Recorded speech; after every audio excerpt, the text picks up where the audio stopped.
what's up guys, and welcome back to another episode of Youth Enviro. I am Ramona. And I'm your girl Linky. And today we bring you a very, very exciting episode about birds. We are going to give you in detail what birds are, what types of birds we have, and also give you a bit in detail of some of the birds we know about. So stay tuned and we'll be right back.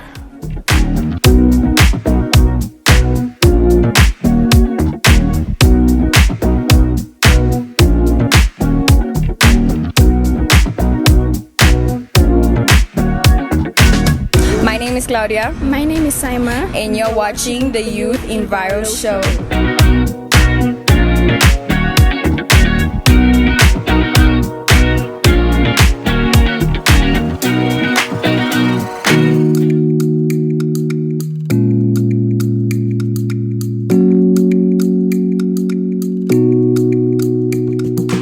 On this lovely Saturday morning, we're at Okahanya Secondary School with another cleanup campaign and planting trees, but also this time we will be scrubbing down the hostel thoroughly. As you've noticed and as you've seen, each and every campaign just keeps on getting better than the last.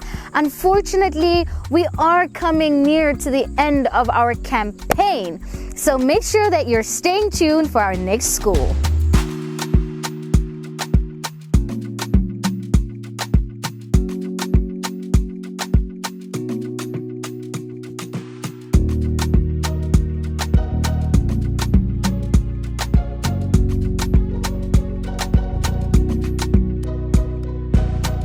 You know, we're absolutely in love with the vibe and the energy from the learners of Okahanya Secondary School, because I'm telling you, it is so different, not just from picking up paper around the school, but taking on the responsibility to clean their classrooms and making sure the environment of the hostel that they're living in is also clean. And you know what? These kids, they aren't afraid to do the work by themselves. As you can see, there's a lady right behind me. She's not worried about, who is supporting her, if she has help, but she's continuously pushing through because she knows what it means to have a clean environment. And that's why we say here in Okahanya, the spirit is just different. Here, you know the vibes.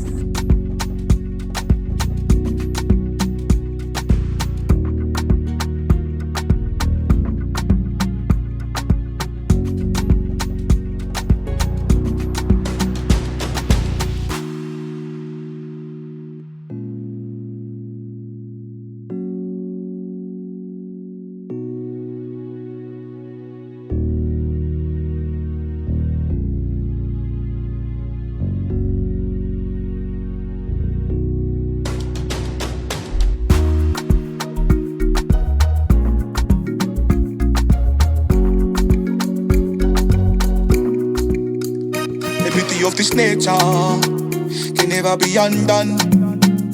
Can we go green? Can we go clean to save this nature? The beauty of this nature and nature can never be undone.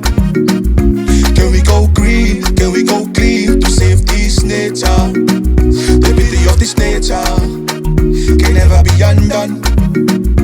Can we go green? Can we go clean to save this nature?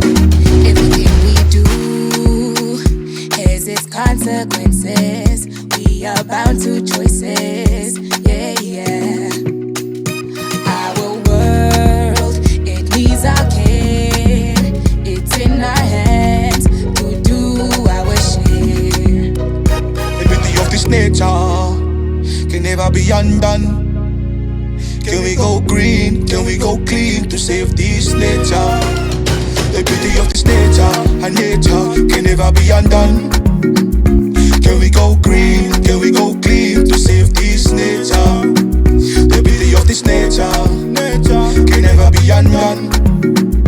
Can we go green? Can we go clean to save this nature? Listen, we all love to live, then we cut down trees.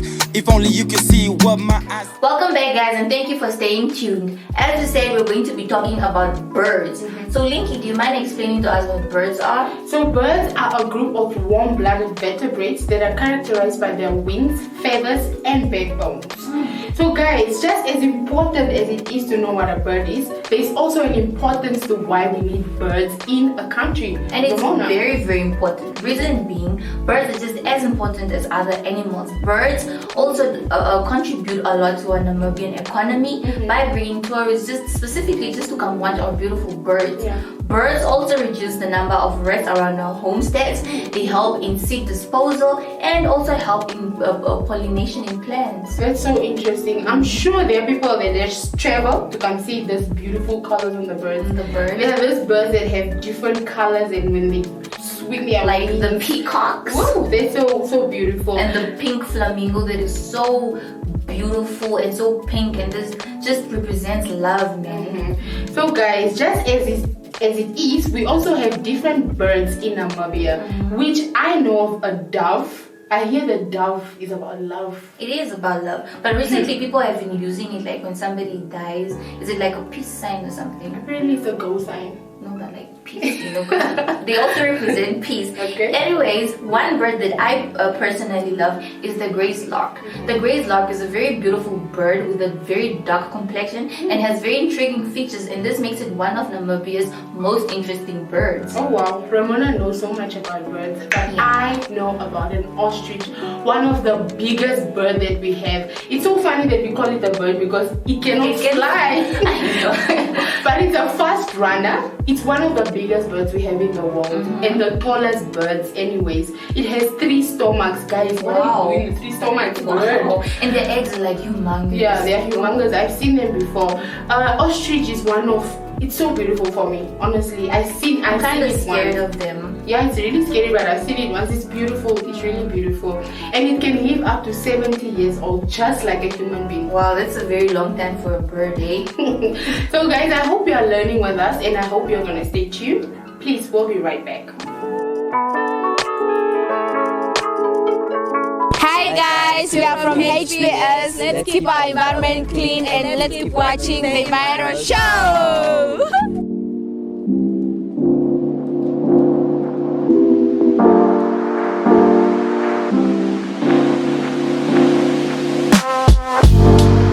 Hi everyone, we're here at Narek. It's a rehabilitation center for our beautiful birds, and it's in a way, not in a way, it is helping the environment. So please introduce yourself. Hi, I'm Liz Coman. I'm a founder and director of the center. We take mostly birds of prey, but we do help with other animals. The moment we have a little hedgehog in. The only reptiles we do are tortoises and occasional leguan. And the birds that we look after are mostly the scavengers and predators in our environment, and these are the birds that are on the top of food chains and are severely impacted by mismanagement in the environment. Well, let's get on with this tour. So at Narek we have signage that encourages people to understand that everything is done under permit from Ministry of Environment, Forestry and Tourism. This is super important because we are not the owners of the birds that are here. We are custodians. We look after them, and that's everybody's job. And to look after them, we also say people should know plants because obviously that is an important part of wildlife. So basically this is what we're about: rescue, rehab, release. But you can't release everything because sometimes things are permanently injured. Think of a person with a limp. A bird with a limp on the wing, especially if it needs to catch something, it's not good. And it won't survive. Can you get the sounds? Yeah. Let's go inside, then you can actually perhaps get a little bit, not through the fencing. How do you feed them? Do you have to go and catch? Because, you know, they're obviously used to eating either mice or little lizards and geckos. We do have a rodent breeding facility, mice and rats. Some insects, you can breed mealworms and cockroaches. Not everybody's cup of tea. So that is very important, especially for raising young birds, because they need to recognize what it is that they're going out to eat. Okay. But a lot of the time we have to just use meat, and it's a struggle to find meat that is affordable and safe. So we have to be careful of lead. Animals get shot with bullets, and lead is highly toxic to all of us. Think that we've taken it out of petrol, we've taken it out of paint, we need to take it out of bullets. All right, so yeah, that's how we feed.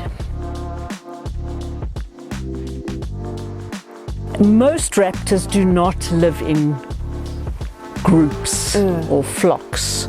So a lot of our aviaries seem quite large, and they only have a single bird or perhaps two birds.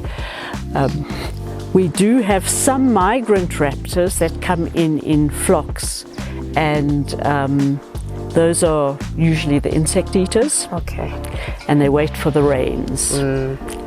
That's a rock kestrel, and you'll find that bird in many towns in Namibia. A little falcon that eats rodents and insects and lizards on the buildings. Very, very useful bird in urban areas.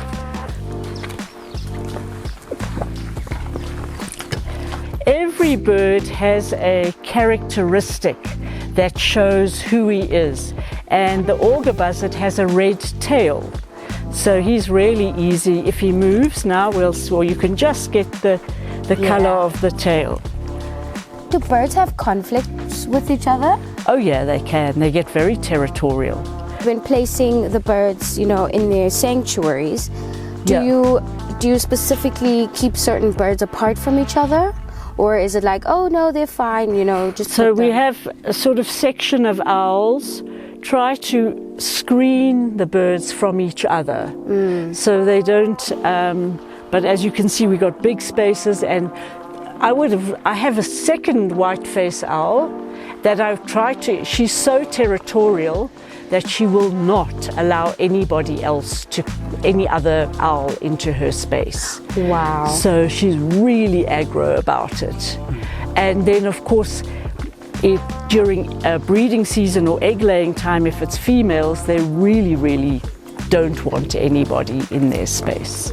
We have in Namibia 11 species of owls, 11 different types of owls, from really small at around 60 grams to really large at around up to 2.5, 3 kilograms. Okay. So this is a medium size. I actually have a small one at the moment in rehabilitation. This is part of our permanent residence, this little white-faced Scops owl. There are various ways you can describe owls. Just watch out, because she can be really... Oh goodness. Yeah. So like, I don't like you in here. The black line around the face, let's go out, creates a disc for the owl, and just all owls have that, and it's for sound catching. In here we have the owl that many people know if they drive around at night, and we have a bird sitting in a very normal nest space. So not all owls will nest in a tree. They'll nest on the ground or in a rocky corner. Whoops. Oh, so is that her? No, that's another one. Oh, so she's nesting her babies. Yeah, we won't actually allow her to. We take the eggs away and just put wooden eggs in, let her sit for a normal thing, but we do not breed owls in captivity, and especially this species is actually quite a common species in Namibia. It's a rather large bird, and it takes a lot of insects, not just mice and rats and so on. So that's a spotted eagle owl, goes woo woo, and the giant eagle owls, so that's, where is he? Because she is, I think you're safe here, just give me a minute. Where are you? Where are you? Oh, sitting up here, looking at you from, let's look from the outside maybe. So owls are super interesting to all of us, and most people know that there is a superstition about owls. You see an owl, you hear an owl, there could be really bad luck, it's to do with witches, there might be death in the family. So I want to say that there is absolute truth in that. It's not a nonsense story, but let's think why. What does an owl eat? So owl eats big locusts, it eats mice, rats, it eats small little birds that get into the mahango or the maize or whatever like that. All these things are a nuisance for people when you have something growing in the field, or even when you've harvested and your harvest is messed up by rodent poop or something like that in the store. The owl's job is to be where there is food and a house for him. And so that is where it will live, where it is those pest species. Those pest species can cause a lot of problems for humans. The people don't think it's not the owl. The owl is just the warning that there is a danger, that something might eat your stuff in the field, or might get into your harvest, or even your clothes cupboard and chew something in your cupboard. So it's not the owl that does the damage, the owl warns about the damage.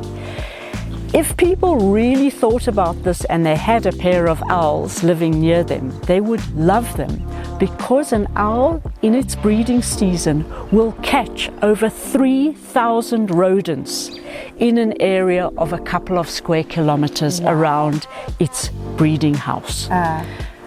Amazing. You wouldn't get pest control like that in any other way. Yeah, it wouldn't need any pesticides as well. Yeah.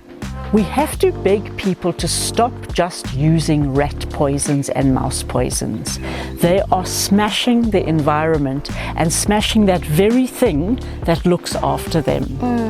We have permanent residents, and we've been looking at some of them. And then we have our rehabilitation cages, which is not for public viewing.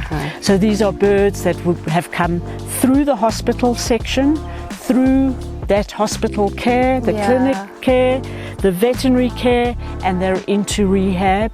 And then at some point we'll be able to open these windows and hopefully do what we call soft release. The bird releases itself. So that is a really nice way to do it. So you don't catch and take it out somewhere. And just leave it out there in the wild. Open up. We have places like that pole at the end where we'll continue to support young birds by putting food out. And that's like when birds are like a teenager.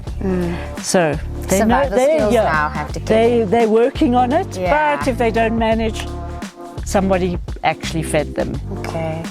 All right, let's go and look at some eagles. Okay, let's go down to black eagle first. That's our a 5 kilogram, and our biggest eagle. So when you feed them, do you just leave the food by the side, or you go? Look, I feed her here. Look, it's because it's meat. You try and put it in or any food actually. The parrots eat fruit and whatever. Have it in a shady place because as soon as the sun hits something in the spoiled, exhausted, dried out. Well, guys, as you can see, I have earned my stripes out in nature, and I have to say that this would and is my favorite field experience so far. It is absolutely amazing to see how people in the community are taking care of our wildlife.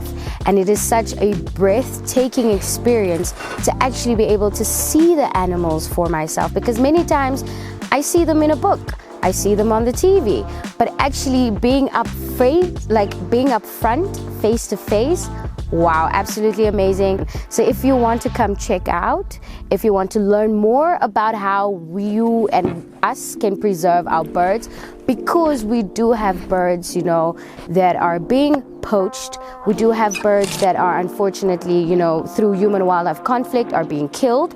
But how we can add and do our part in helping, you know, our species survive.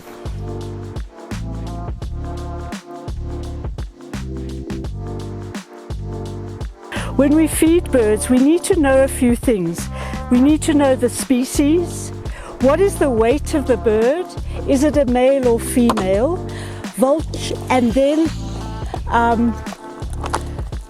we use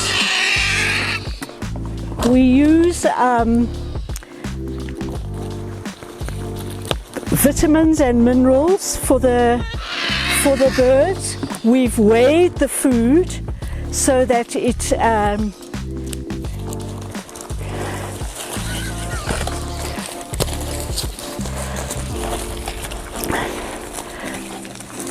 and the other thing we do for vultures is we add bone chips, which you can see over here.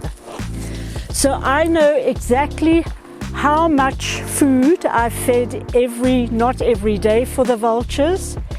And it's good to feed vultures big meals so that they really fill their crops up.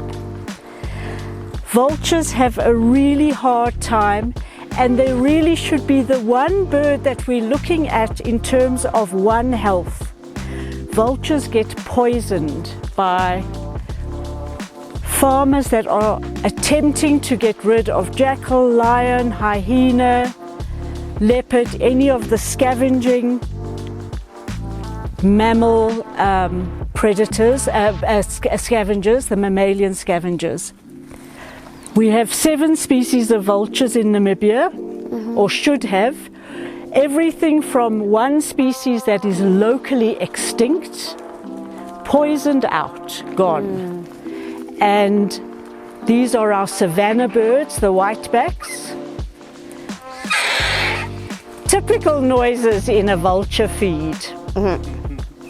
These birds can come down to a dead animal, let's say a dead kudu or a dead cow, and they're very careful. They wait. They don't want to go to something that's alive and dangerous. They wait to see that it's definitely dead.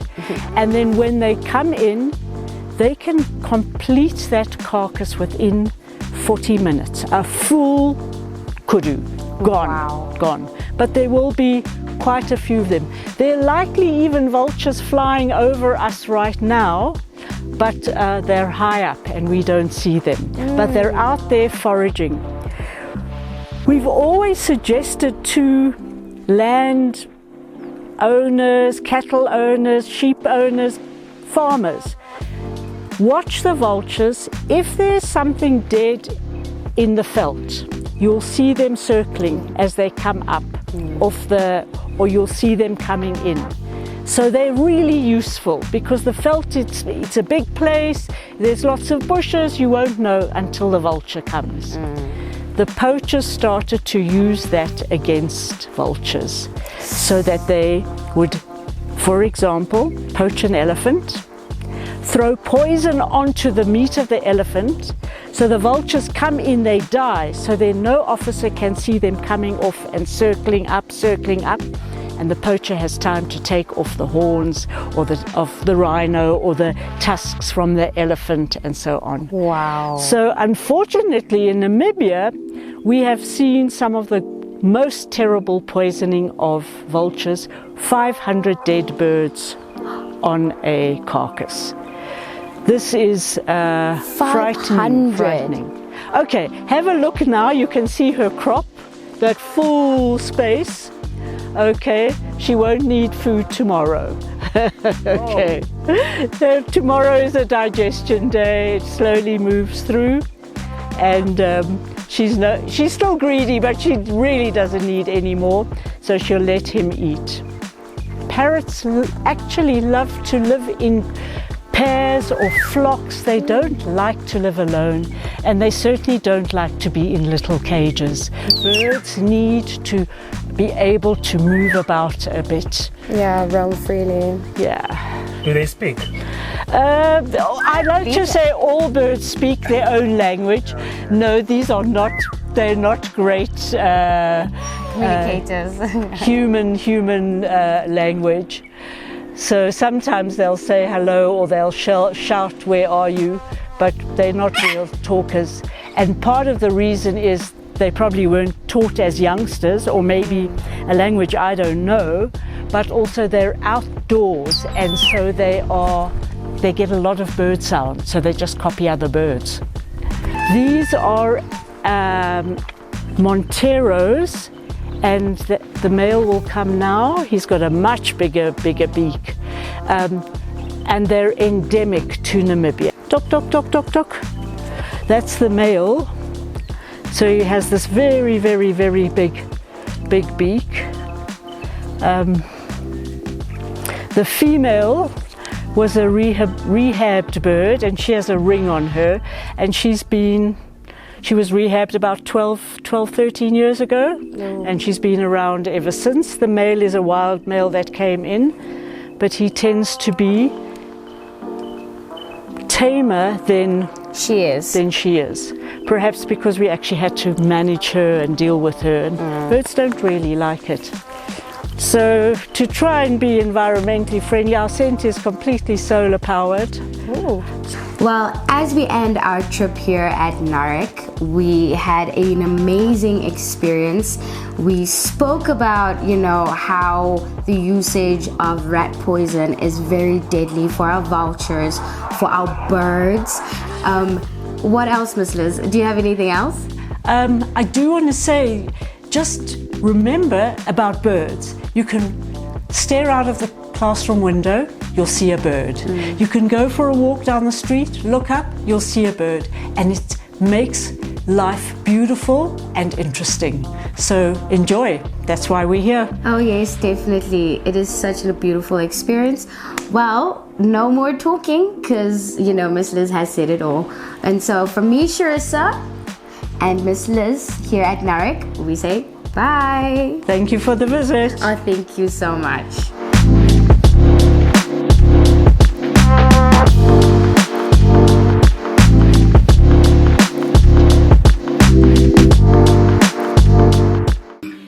There's a certain bird that is very important to our Bambu people. The chicken. Marathon chicken. That one is so important to our Bambu people, but to everybody, but especially the Bambu chicken. Do you know that in the north, dogs are even trained to get chickens? I mean, they know when they see the people chasing the chicken, they automatically also just start, they know what's up. But that meat is so good. Chickens also is a part of birds. I think it's also good, just as you explained the importance of birds, it also helps, around the homestead. I feel like they're very much neglected because people just see them as a meal, but they actually birds, man. So guys, consider chicken also a bird. So we also have that. We also have a parrot. I know it is a papagay. I mean, those things, they just copy everything you say, so you should watch what you're saying around them. They're very, very stubborn. They are like little babies. When a kid looks at you, whatever you're doing, they're going to do it. So that's how they imitate you, basically. So watch what you're saying in front of a parrot, because they can snitch on you. What I also like about a parrot is that they have beautiful color. They have this beautiful color, blue, red, yellow. They really have. And what I also heard was that after a dog, they're also like a man's best friend. That's very interesting. And then we also have the duck. Ooh, It makes the water so beautiful. A duck, and that sound of them, it fits them so well. But a duck is also a beautiful thing. Those ones also feed on worms, just like any other bird as well. But that what makes a duck special, it stays on the water. Which I wonder makes how it they don't beautiful. sink. It's because they're so light. But how do we We sink? How do they sink? But anyways, guys, there's also an owl with the big eyes. They're very scary. I feel like guys, birds are beautiful. They're no shade, but I just feel like they're just bad luck, man. If there's anybody out there that loves the owl, please forgive me. But for me personally, I'm just like really scared of them. But they're so beautiful also. With big I eyes. know. So we also have one very special bird that is on our Namibian currency. The lady that knows so much about birds is gonna go ahead and lead us to that bird. The bird is the African fish eagle, formerly known as the bao. And you know what's so interesting about this bird is that even though it represents Namibia, it has the colors of the German flag. Very interesting. So yeah, I didn't know about that bird. She taught me. I hope you learned, because I learned today. I hope we taught you a lot as we're also in the process of learning. I hope you guys do your research on birds. There's so much we still need to learn. There's so many other birds out there, and it's very, very important to know about them. So guys, from me, Linky and Ramona, till next time, goodbye. see you.